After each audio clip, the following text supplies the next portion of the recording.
Ujue mzazi amekuleta hapo usome, hajakuleta hapo upatiane mimba. Unajua inategemea na wazazi, labda alikuwa hanipei pesa ya kutosha ya matumizi. So ningemwambia maisha ilikuwa imenipiga vibaya, ndio maana nikajikuta katika hii hali, ndio maana nikapata huyu mtoto. Mama alisema ishatendeka, lakini babangu tulikorofishana kidogo, akakasirika at the moment yenye aliamua acha nilipia. Kwa mzazi siwezi mwambia niko na mtoto, lakini naweza mwambia niko na mpenzi, lakini mtoto hapana. At first I was forced into a marriage I didn't want.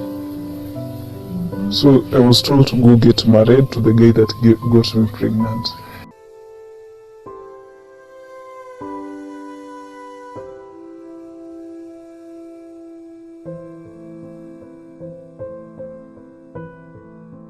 It is said that children are blessing from God, but what about these children that come unexpectedly and bring emotional challenge? Why is it that during pregnancy most of the men try to evade their responsibilities? You know, with the level of economy, a young teenager with no employment opportunity, the best excuse I can give is to evade and say the pregnancy is not mine. This is the untold story about young campus mothers and the struggles they undergo through after giving birth. Wengi wataona maybe you are immoral, ulime. I am Jepchumba Kitum Linda, and I am teaming up with Hagai Okumu to bring you the journey of these young mothers and how they have overcome challenges they go through almost on a daily basis. Mtu acha saizi yako na hasira, tuongeange naye sana, nile kumpigia simu mwambie dad school fees. Na hata sometimes ashiki by the way. Okay. Labda ni text sasa. According to the Kenya Data and Health Survey of 2014, 1 in every 5 girls between the age of 15 years and 19 years is either pregnant or already a mother, which represents approximately 90% of the girls who give birth in the developing countries. In 3rd of March 2020, the government of Kenya had recorded 332,208 pregnant girls between the age of 10 years and 19 years. These girls in their prime youth, whose hunger for education far outweighs any dreams of motherhood. That notwithstanding, many girls in universities and colleges across Kenya are finding themselves in the family way. The problem of student mothers has risen greatly, with a majority of ladies getting pregnant in the course of their studies and disrupting their lives. Some even fail to finish school and others end up deferring their studies just to raise their children, and in event, most of them suffer by trying to fight stigmatization from friends and also environment, having to adapt a new way of living. Personally, I'm taking BCom, and we have one of us was pregnant, so she was facing challenges. She was coming late to classes. Stigmatization, maybe from friends, those people unasoma na several as well ladies, like ladies friends. Most of them watajitenga, like they will not want to have such kind of friends. Wengi wataona maybe you are immoral, ulime. Valerie Akinyi, who is 18 years of age, is the mother of a 2-year-old boy and a second-year student at Masai Mara University. She was 17 when she met and fell in love with the father of her child, a man who wanted and wished to be a father. Ni Kenya alikuwa anataka na hata responsible. Alikuwa anahitaji mtoto. And by the time she became pregnant, the two were very happy, not knowing the challenges that were coming their way. Valerie was afraid to go home after realizing she was pregnant because of the fear of being a disappointment. But soon after, her parents did know about her predicament and hence withdrew all their financial support. Mama alisema ishatendeka, lakini babangu tulikorofishana kidogo, akakasirika at the moment yenye aliamua acha nilipia fee, lakini tulikuja tukambeg. Baba mtoto pia akaenda akamuongelesha na akatulia, baadaye akakuja akakubali kunilipia fee peke yake ndio nashughulikia, so vitu zingine zangu za mahitaji yangu. She then decided to live with her boyfriend, an older student who has been supportive all through. This therefore prompted me to ask her about how her parents reacted after she decided to live with a boyfriend. Dada alileta shida actually. So unajua tu, wacha niseme mjaluo na higo.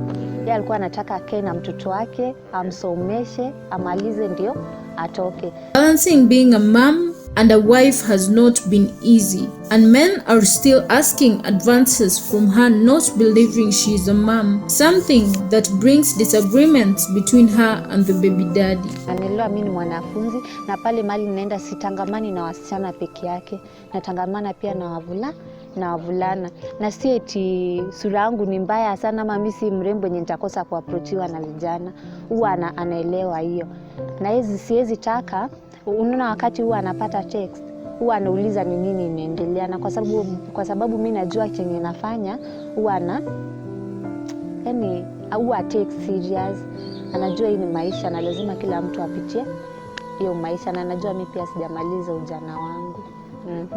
At the backside corner of a sleepy and dusty Narok town, we meet Mary, not her real name. For her, at the age of 19, her life changed drastically for the worst when she found herself in the family way as a student. Waiting to join Masai Mara University, she was forced to the marriage she never wanted, and at the tender age, she was mentally disturbed, ushering her to the stigmatization from the family members. After giving birth, at first, I was forced into a marriage I didn't want. So I was told to go get married to the guy that got me pregnant. Being there, having to adapt to a new life, you have a kid, you have let's say a husband in quotes. It was hard for me because I was young, I was still young. These are some of the young teenage mothers who are juggling between their studies and motherhood. The two argue that balancing between education and motherhood is not a bed of roses. I had to look for a nanny, so I had to pay someone to take care of the kid when I was in class. Yeah, so I had to rush to class, back home, rush to class, back home. I had to manage both. The kid. Then Speaking about the nanny, where did you manage to get the money to pay the nanny? My baby daddy was paying the nanny, and my mother was also supportive. Challenges ni mingi. Kwanza kuwa mwanafunzi na pia mzazi, it's not easy kwa sababu I have to balance my time and manage vizuri, kushughulikia mtoto na at the same time kusoma. Challenges ni mingi sana. For Valerie, living with her baby daddy comes with a big sacrifice since she has to balance between being a wife, a mother, and being a student. In that, she has to wake up early in the morning, prepare her son, and do some house chores before leaving early for classes. Na si rahisi kwa sababu lazima niamke asubuhi, nifanye kazi za nyumba, nimalize, nishughulikie mtoto alale ama nimpeleke nje acheze na wengine ndio nipate time ya kusoma. Na in case sijasoma mchana, lazima nipange time yangu usiku kama amelala ndio nisome till late.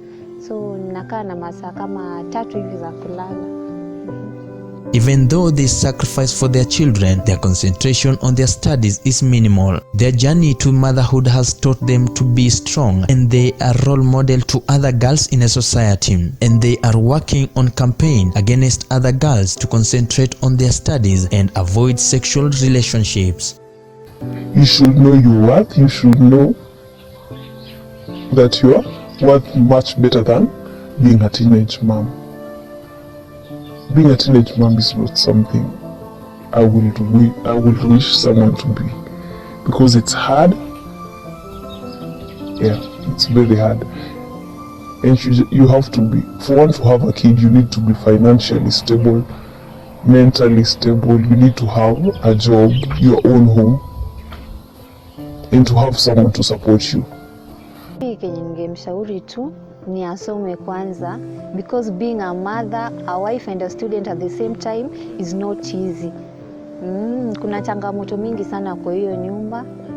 Kwanza mimi personally nimepitia changamoto mingi sana kubalance a mother, a student and a wife at the same time is not easy.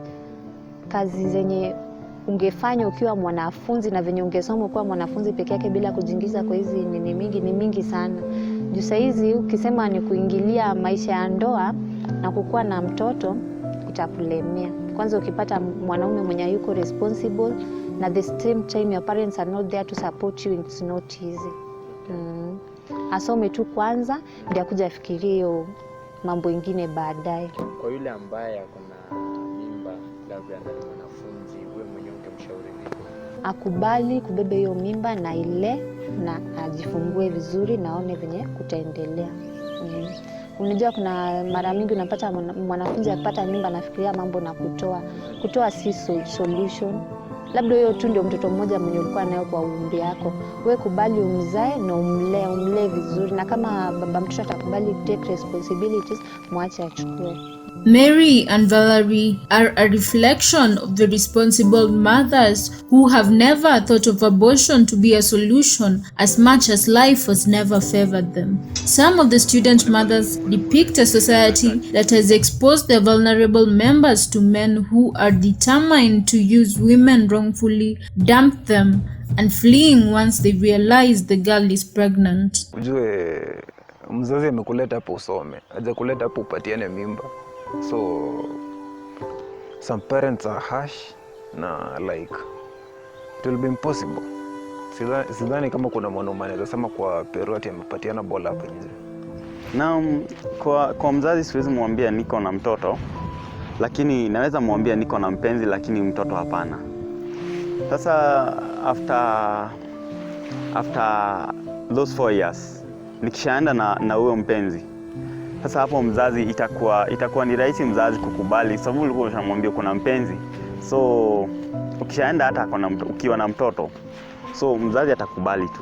Early sexual relationships, unplanned pregnancy, and high rate of birth remain an issue of concern for the young women, with the Kenya Demographic and Health Survey of 2014 caused by peer pressure and shortage of funds. Kuna wale ambao wako na shida ya pesa na kuna wale ambao wamejiingiza yani kwa sababu ya peer pressure. So akiona mwenzake anatamani pia yeye afanye na anajikuta anajipatia mtoto. While many girls are able to return to universities, many others die having abortions, while still others drop out of school and endure humiliation and stigma throughout their lives. Mary and Valerie advises parents to give their daughters the support they need. Mzazi huwa ako right kwa kila kitu. Hakuna mzazi mwenye anakuanga wrong. Na kila mzazi anatakia mtoto wake maisha mazuri. Lakini mtoto wako akishapata mimba, tafadhali msupport, usimtraumatize, juu utampeleka polisi, utamshtaki na huyo mwenye amempea mimba, ama utaki kuona huyo mtoto. Msupport tu kwa sababu kila kitu Mungu ndiye anajua. We should actually blame them. You love that they had expected so much from you. But these parents should know that nobody is perfect actually. Nobody is perfect, and we all mess in life. And the moment we mess, we know we have messed. So you don't need to remind me every day unipigie kelele, hey, wewe sijui umeenda kufanya hivi. You hurt actually you are hurting me, and emotionally, physically, my mental health is deteriorating. The late Margaret Ogola in her book The River and the Source once said, "A home without daughters is like a river without a source." And so parents should opt to advise their daughters when pregnant instead of threatening them. My name is Hagai Okumu. And I am Jipchumba Kitum Linda. And this is a story about campus mothers.